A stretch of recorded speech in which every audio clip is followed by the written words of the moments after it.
Ninatamani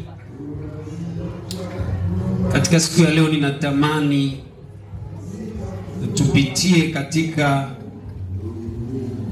neno la Mungu, kitabu cha Mambo ya Walawi sura ya 23 fungu la 33 mpaka 36.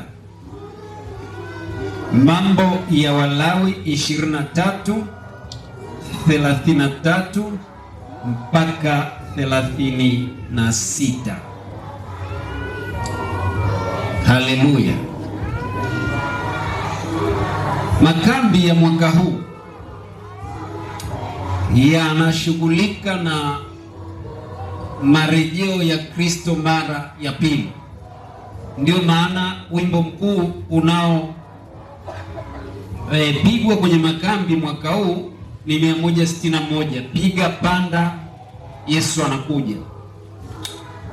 Mafundisho ya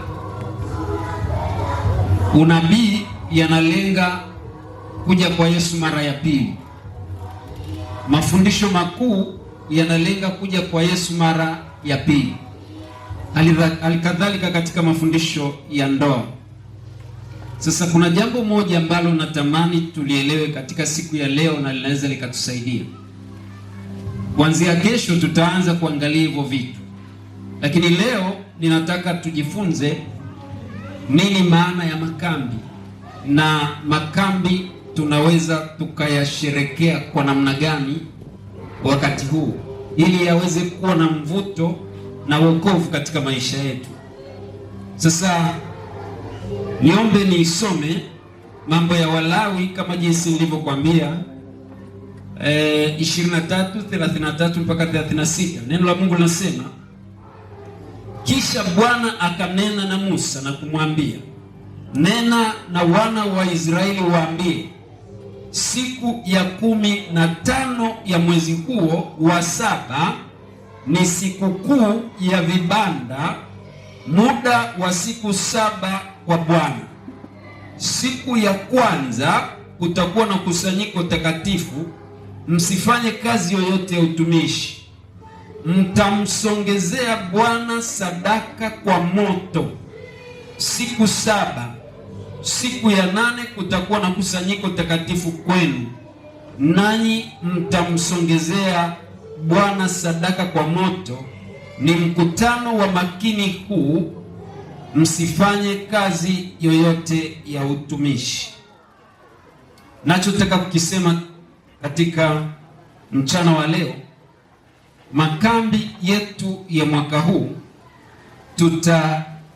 tutayaendesha katika muktadha wa sehemu ya katikati ya maelezo niliyoyasoma. Mtamsongezea Bwana sadaka kwa moto siku 7.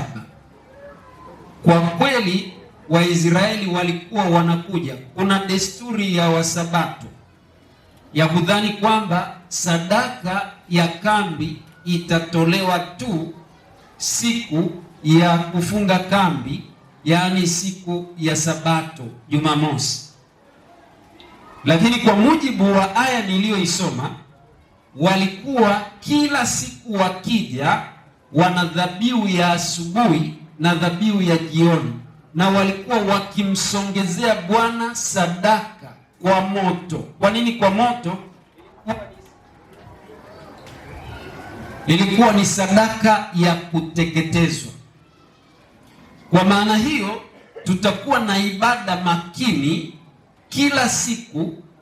Wakati mhudumu atakapokuwa anasimama, tutakuwa na sehemu ile ya kutoa sadaka kila siku, ili kutimiza takwa hili la kuja na sadaka mikononi mwetu na kumsogezea Bwana. Na sadaka yenyewe usilete kwa sababu ya kusukumwa na mtu, lete kwa sababu ya kusukumwa na Roho Mtakatifu, kwa maana kwamba unajua Mungu amekuvusha kutoka kwenye mambo gani, na hivyo katika hayo mambo aliyokuvusha, kila siku una sababu ya kuja na kumtolea Bwana sadaka katika masanduku ya zaka na sadaka yatakayokuwa hapa. Hiyo sadaka inaweza ikawa ni sadaka ya kambi. Hiyo sadaka inaweza ikawa umezunguka ukapata pesa ukatoa hapo zaka na ukatoa sadaka. Lakini hiyo sadaka inaweza ikawa sehemu ya lile goli lako la ujenzi wa ofisi za conference, ambazo kama tulivyopokea maelekezo, kila mtaa ulipewa goli lake na kuna namna limefanyiwa kazi.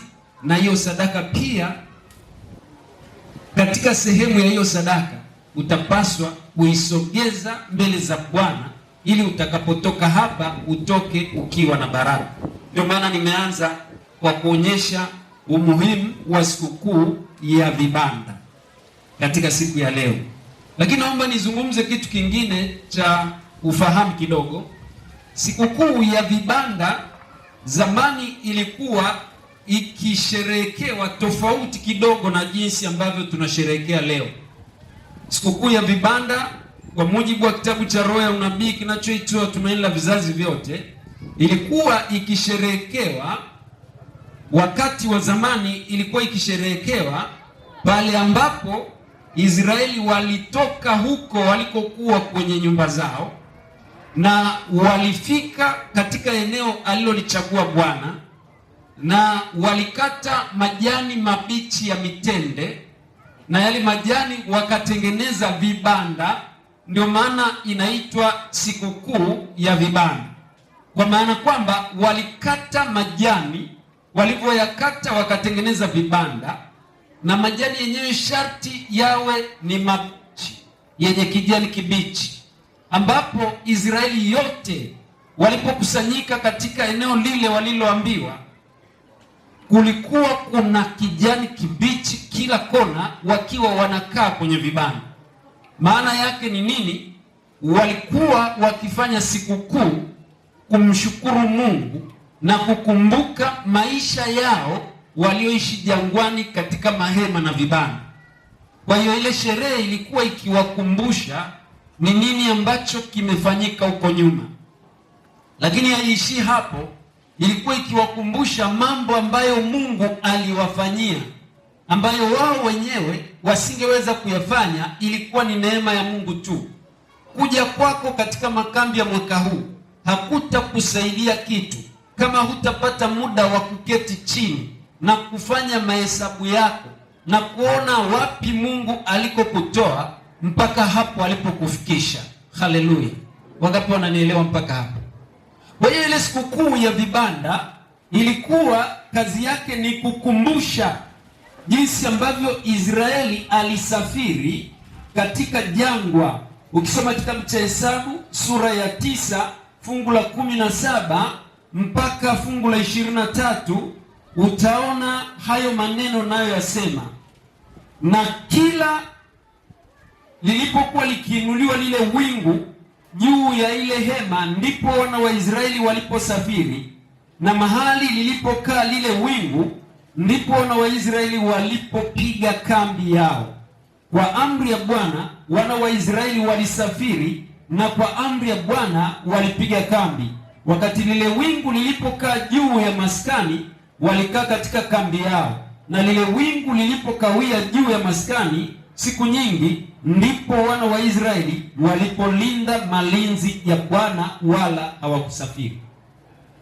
Makambi yalikuwa yakiwakumbusha jinsi Mungu alivyokuwa akiwaongoza kwa lile wingu. Makambi ya mwaka huu yanapaswa yawe ya kiroho, yakikuonesha wewe mwaka huu jinsi Mungu alivyokusafirisha. Unaweza usinielewe sasa, lakini baadaye utanielewa kwamba umeshuhudia mazishi ya rafiki zako wa karibu, lakini wewe unapumua.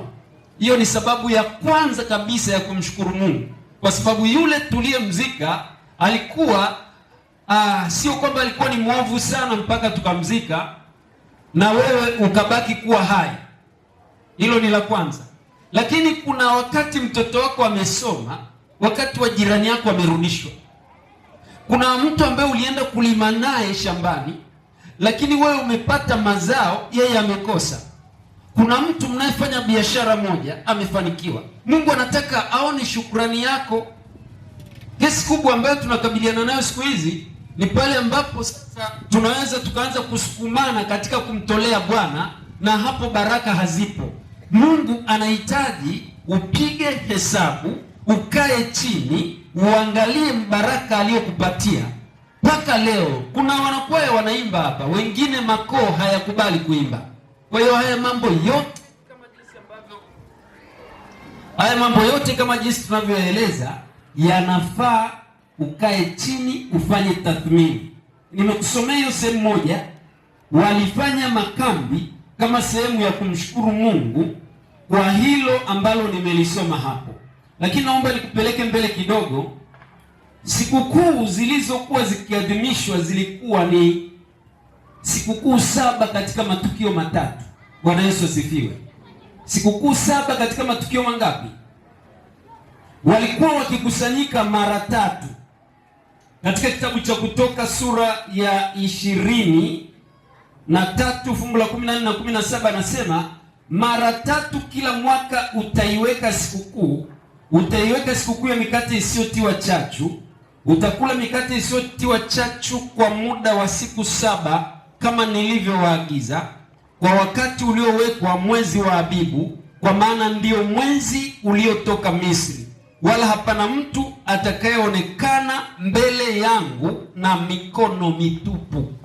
Ni kosa kubwa kuja mbele za Bwana katika hizi sikukuu ukiwa na mikono mitupu, kwa sababu Mungu anajua alivyokubariki, na we mwenyewe unaelewa ulibarikiwa namna gani. Hiyo ilikuwa ni sikukuu ya kwanza, tukio la kwanza. Tukio la pili ilikuwa ni sikukuu ya mavuno, hayo malimbuko ya kazi zako za kupanda mashambani. Tena sikukuu ya kukusanya mwisho wa mwaka, hapo utakapokusanya hayo uliyoyataabikia shambani.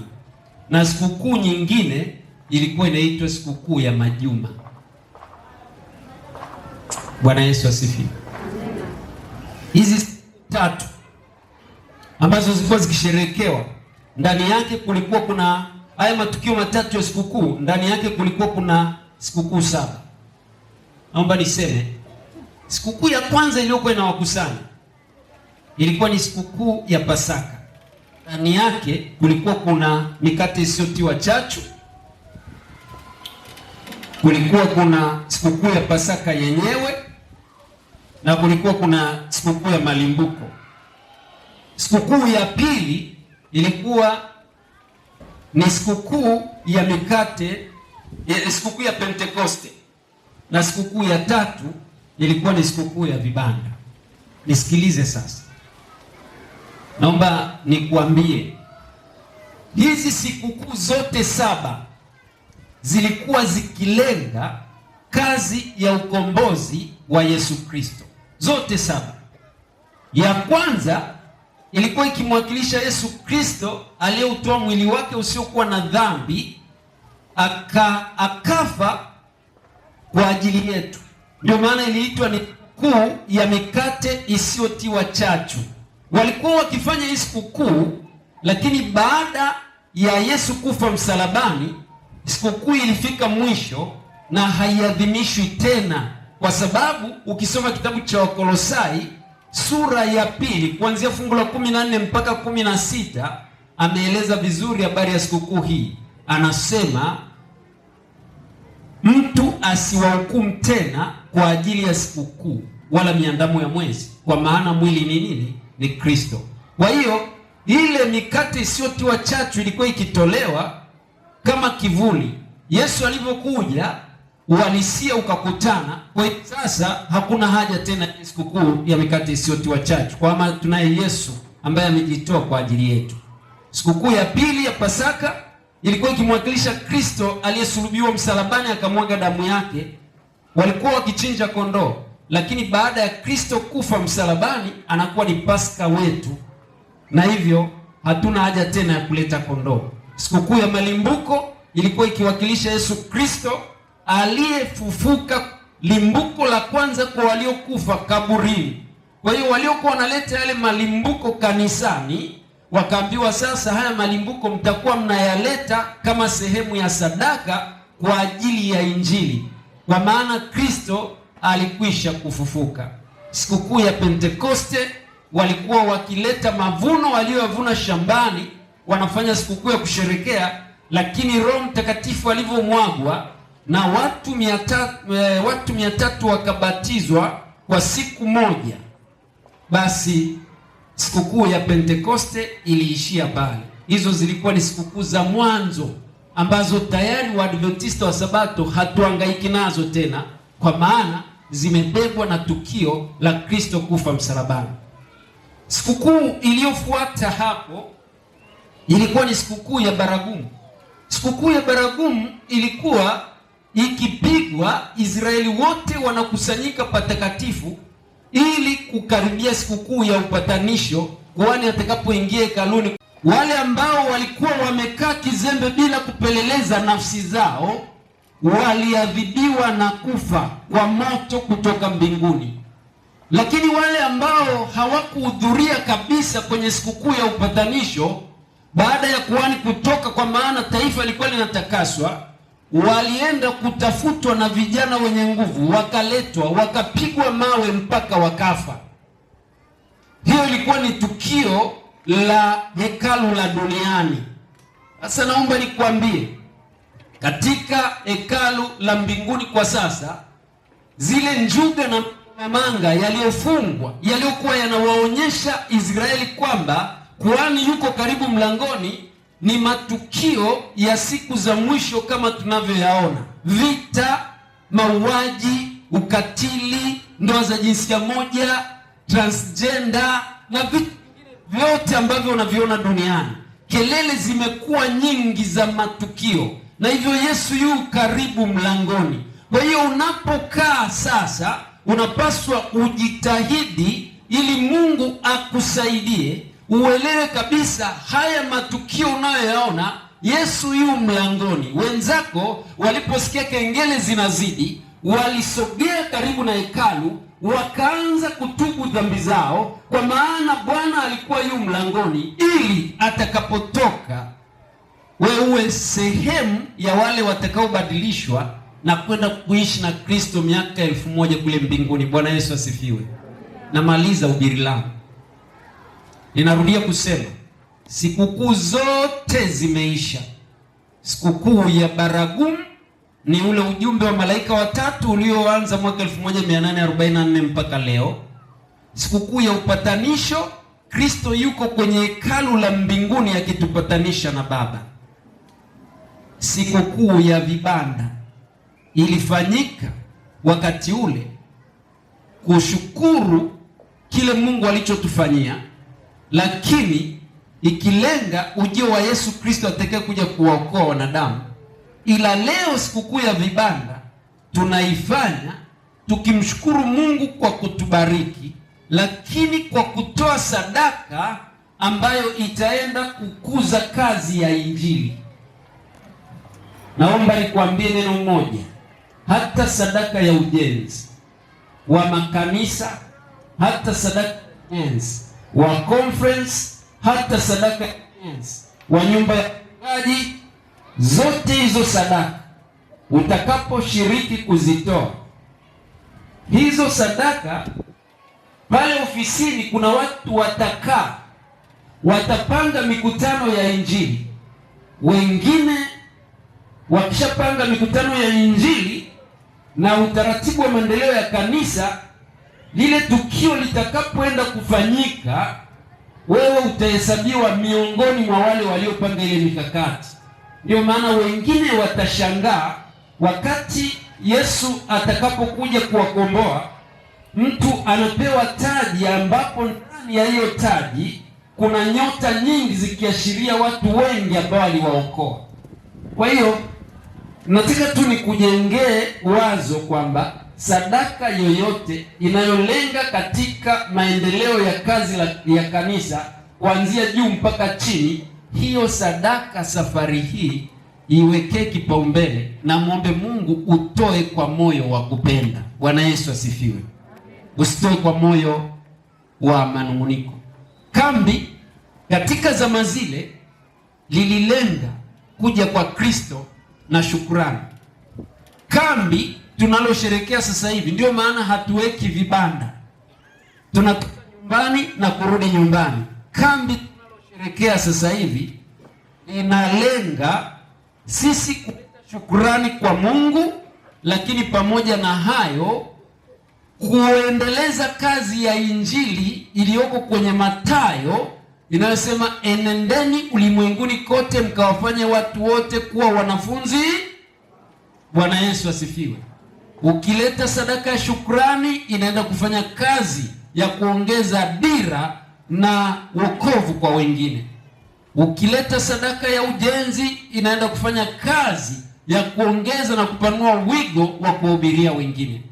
Kwa hiyo jukumu tulilopewa kubwa katika sadaka tunazotoa sasa zinakwenda kwa ajili ya kazi ya injili. Zamani zilikuwa zikiletwa hekaluni, zinateketezwa madhabahuni kwa sababu zilikuwa zikimlenga Kristo atakaye kuja kutoa mwili wake. Lakini leo hatuziteketezi madhabahuni, hatuleti mbuzi, tunaleta pesa kwa ajili ya kwenda kuokoa wengine. Utume umebadilika kidogo. Wakati ule tulikuwa tukiangalia ujio wa Yesu Kristo atakaye ukomboa ulimwengu. Sasa hivi tunatoa ili wengine waokolewe, na hapo ndipo inapokuja ile talanta 5, talanta 2 na talanta 1. Hatutatoa kwa kila mmoja kwa namna alivyobarikiwa, lakini inapokuja inaniwezesha mimi kutoka Simanjiro nilikotoka mpaka hapa nilipo, ninapewa nauli. Ile nauli nimeitumia kuja kwa ajili ya kushirikiana na ninyi tupate chaji ya kwenda kufanya kazi ya Bwana. Inayobaki inaenda kwenye maendeleo ya kazi za conference na vitu vingine. Hivyo Bwana anatukuzwa. Kwa hiyo ukishaelewa kusudi la makambi ya leo na ukaelewa kusudi la yale makambi yaliyopita, basi utatoa kwa moyo wa kupenda. Sina muda wa kusema zaidi, ninaomba tusimame ili sasa tuweze kupata ombi. Hata hivyo muda wetu umeenda sana. Tunapopata ombi sasa, ile kwaya ambayo ilikuwa imejipanga hapa itasogea hapa, tutaimba wimbo, na baada ya wimbo wataleta ule wimbo wao. Kati kwaya inakuja kusogea hapa mbele, naomba nikwambie kitu hiki kimoja ambacho huenda ulikuwa hujakiangalia vizuri. Wakati wa makambi yale ya zamani, kwani alikuwa anakuja na mtungi wa maji, anaingia mpaka hekaluni. Pale hekaluni kulikuwa kuna mabakuli mawili. Bakuli la kwanza iliwekwa divai na bakuli la pili yaliwekwa maji. Hiyo ilikuwa ni ishara ya Yesu Kristo ambaye atatoa mwili wake, utatoa maji na damu katika msalaba. Ilikuwa ni unabii umesimama pale. Lakini wakati ndugu zake Yesu anamwambia panda kwenye makambi, akasema muda wangu bado. Yesu alikuja nyuma kidogo, na alivyokuja nyuma akakuta makambi yamejaa, akaenda mpaka kwenye madhabahu akasoma neno. Yesu alipoingia katika siku ile katika yale madhabahu, ndipo alipokomesha ule utaratibu wa kuleta maji na divai, kwa sababu tayari uhalisia umekutana na kivuli. Na kutokea hapo sasa anatupa jukumu baada ya mauti ya msalaba, enendeni ulimwenguni kote mkawafanye watu wote kuwa wanafunzi wangu. Mwaka huu chochote utakachotoa ni kwa kusudi la injili, kwa maana hata hivyo Kristo anakuja upesi. Wangapi wamenielewa? Basi tusimame, tutaimba ule wimbo tuliouimba 190. Tutaongozwa na waimbaji tukiwa tumesimama. Ikiwa raha yako ni kukaa mbavuni mwa Bwana, ikiwa Yesu Kristo amekufanyia jambo lolote mwaka huu na unataka umshukuru, kabla hujaja na sadaka ya kumshukuru, mletee moyo wako. Tutakapokuwa tunaimba ubeti wa pili kwenda ubeti wa 3, wewe ambaye unatamani kuuleta moyo wako kwa Yesu katika makambi haya, nitakuomba usogee mbele. Karibuni. Tuimbe wote kwa pamoja 190.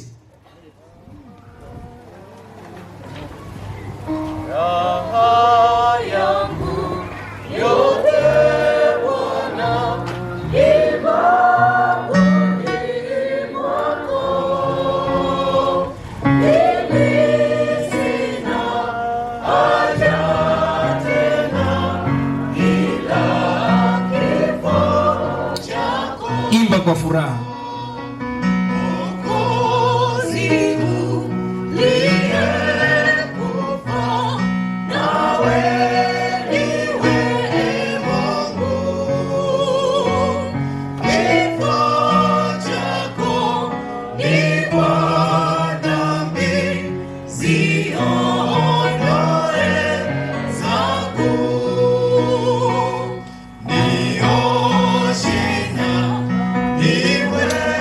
Wale wanaotamani kuoshwa wawe safi katika makambi hao, wapige hatua kuja mbele.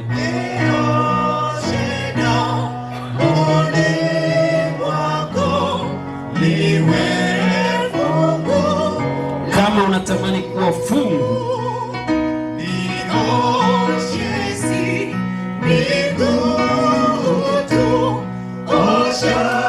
mwombe Mungu akuoshe, sio miguu, tangu wayo mpaka kichwa.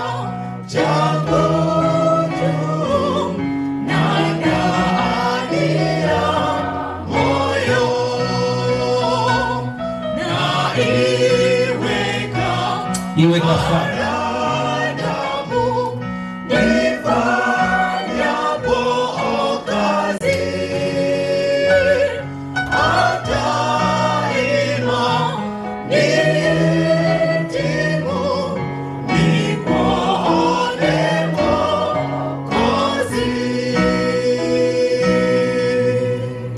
Baba yetu muumbaji wa mbinguni, wewe Mungu ambaye mwaka huu umekubali tuweze kusimama kwa miguu yetu katika kambi hili, tukiwa na shukrani zetu kwa jinsi ambavyo umetusaidia. Tazame yule mama na baba yule ambaye ulimponya katika magonjwa ya hatari mwaka huu na ameuleta moyo wake kwako. Mtazame yule baba ambaye kwa namna ya pekee ulimwokoa katika ajali ile na leo amesimama hapa. Tazama yule mzee ambaye alikulilia ukasikia sauti yake. Watu wa Getsemane wakija kwako katika hali tofauti na kila mmoja akiwa na moyo wa shukrani.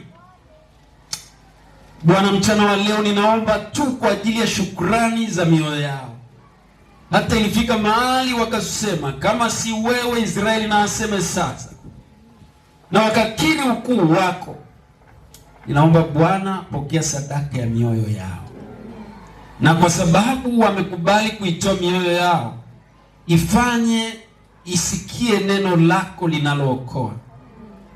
Watumishi wako watakaosimama katika makambi mwaka huu, wasiwe wao kwa namna yoyote, bali wewe unene nao. Na hata kama kuna uchafu wowote katika vinywa vyao, nikiwemo na mimi Bwana, ninaomba kilio cha Isaya sura ya 6 anaposema, Bwana, ole wangu maskini mimi, kwa maana macho yangu yamemwona Bwana. Bwana, tunaomba ukatujalie kuwa na lile kaa kutoka katika madhabahu yako, kaa la moto litakalokuwa juu ya mwenyekiti wa conference yetu mchungaji Mao, kaa la moto litakalokuwa katika midomo yangu, na kaa la moto litakalokuwa chini ya mchungaji kutoka kule chuo kikuu cha Arusha anayekuja. Lakini bila kusahau wahudumu wako, wainjilisti na waimbaji. Hapa tunazo kwaya nyingi Bwana, naomba uwaguse kwa kaa la moto. Kila kitakachohubiriwa hapa asionekane mtu kamwe, bali uonekane wewe. Asante Baba kwa kuwa umesikia na kwa kuwa wameileta mioyo yao sasa. Tunaomba Bwana uwajalie na hazina zao pia zije kwa ajili ya kumaliza kazi uliyoiweka mikononi mwetu. Tunaomba tukiamini umetusikia kupitia jina la Bwana Yesu Kristo. Amen. Mungu awabariki sana.